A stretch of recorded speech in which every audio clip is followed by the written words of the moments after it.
Good evening. This is Ken again. I'm going to give you our thoughts for this week's readings that we just finished. And incidentally, we're at the halfway point. Tomorrow we'll start day number 20. So congrats on getting this far in this challenge. I want to look at the first verse and the last verse that we read this week. They kind of both brought out a similar reaction to me. The first verse we read was when Moses was giving the law to God's people, and he says, "Don't take advantage of a laborer, but pay him, whether he's a fellow Israelite or an alien." But the thing that got my attention was I read the next verse too, where Moses gives them a warning, and he says, "Otherwise, this person that you're not being honest with, you're not paying, they may cry out to God, and you'll be guilty of a sin." So Moses gives a command, but he says, if you don't follow this, you may be guilty, and God will know. The next verse, the next verse I want to just kind of look at, because it's similar to me, is in Psalm 94, the last verse we read, when David was writing, and he begins the psalm by talking to the God who avenges, who destroys the wicked.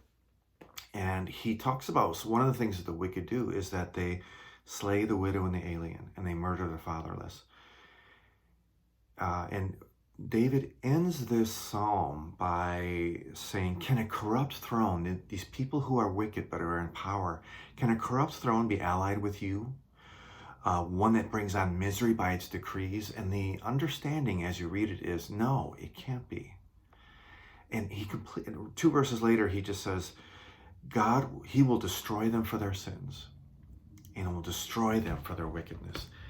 The word that I kind of would just use, how these verses impacted me, and how I've in these verses this week is kind of sobered. These verses are sobering to me when I think about that.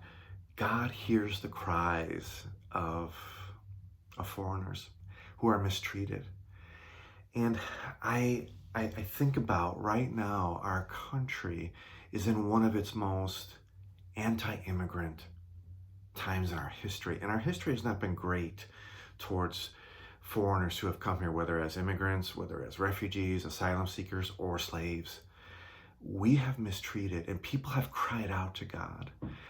And I believe that our foreigners are crying out to God right now.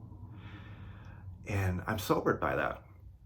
And I invite you, as we go forward, to pray for our country. Pray that we would begin to see the foreigner the way God sees it, because to not is a very risky thing to do. We risk the wrath of God and the anger of God.